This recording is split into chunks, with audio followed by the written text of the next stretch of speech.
Alright, so it has now been officially a full week since version 0.2 has released. And if you've been playing Outcome Memories for this past week, then you probably know it's been a roller coaster of a time. Now there's plenty of things that I could come on here and complain about, but I don't want to talk about bugs or just the current state of the game in this video.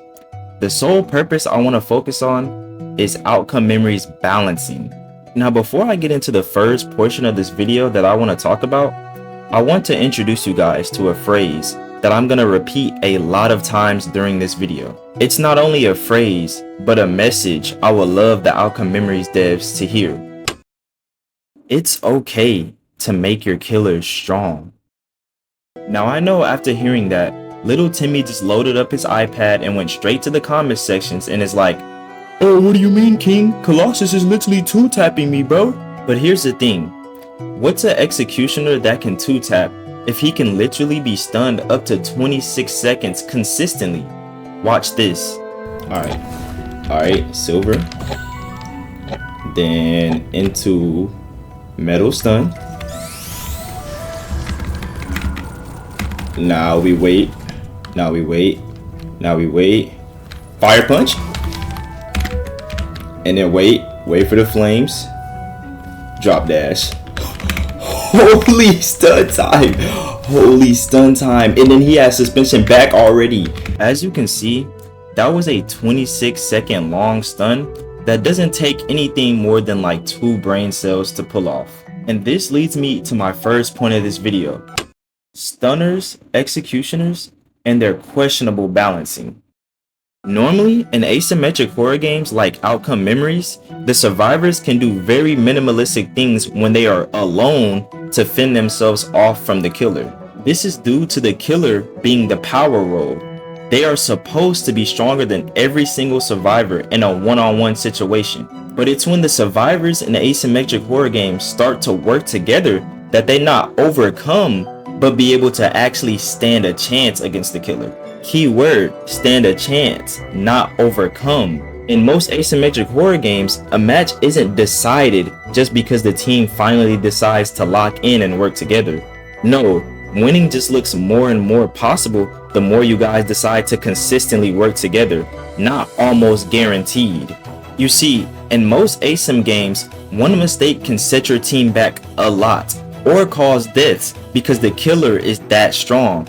They are the power role. They are the fun role. They're supposed to be wreaking havoc on the survivors. That's why it feels so rewarding to win as survivors in most asym games, because you have to work 10 times harder than the killers to win, because you guys are the ones being hunted. You guys are weak. But you see, Outcome Memories takes a different approach to this.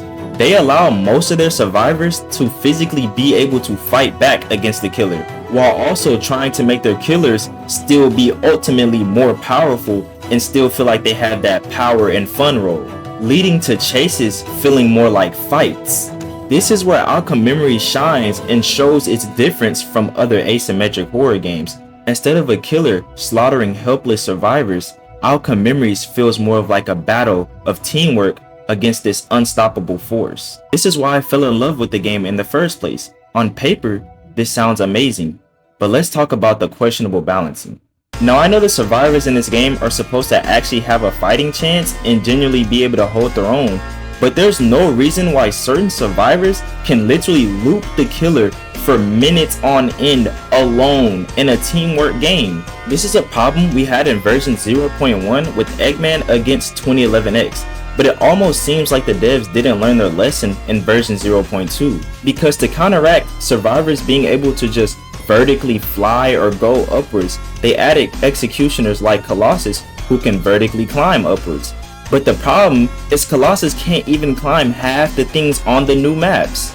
And this leads me to the terrible map design of some of the new maps. Don't get me wrong, I think they look beautiful, but the thing is that they are terrible to play killer on.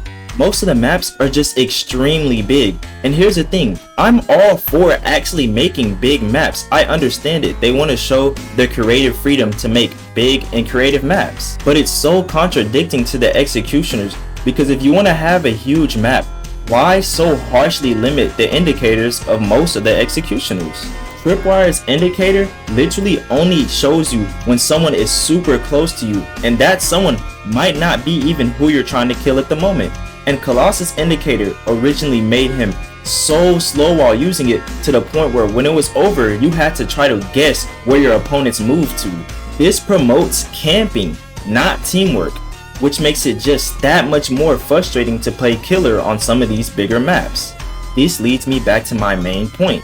It's okay to make your killers strong and not so harshly limit their indicators, because like I said, this isn't a normal ASYM game. The survivors in this game can actually fend themselves off alone. So why am I, as the executioner, struggling to find alone survivors? Because when you get killer, you're basically signing up for a battle between 7 survivors versus you, not hide and seek.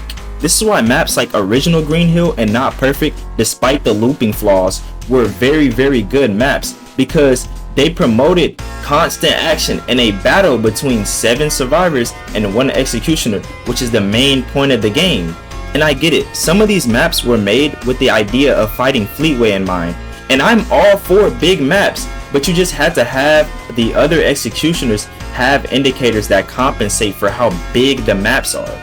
Because I should be punishing survivors for staying alone instead of being with their team and using teamwork, instead of wasting minutes on end trying to find this single survivor just for them to stun me and run away, or use a mobility move to get back to their team. Now let's talk about overall stuns and competent teams. Recently, I got a friend into this game, and upon playing killer, he was very confused on if he was the one being hunted or if he's the hunter. This is because when you have the ability to stun the killer for up to 26 seconds at a time, and you give this to a competent team, you create some of the most frustrating killer gameplay ever. Competent teams give new players and veteran players nightmares upon playing killer, because the killers have no way to negate stuns or stun stacking. Stun stacking is far too easy for the survivor side to do, and they can do it with no type of repercussions either, because the killers have no counterplay to being stun stacked, and they can do this constantly over and over because the cooldowns in this game are far too short for what the survivors in this type of asymmetric game are capable of. Some characters can instantly reset your damage progress, some characters can loop you for minutes on end, and there are some survivor matchups that are free wins for the survivors. Like Sonic versus Colossus LMS, the Colossus cannot beat him if the Sonic knows what he's doing.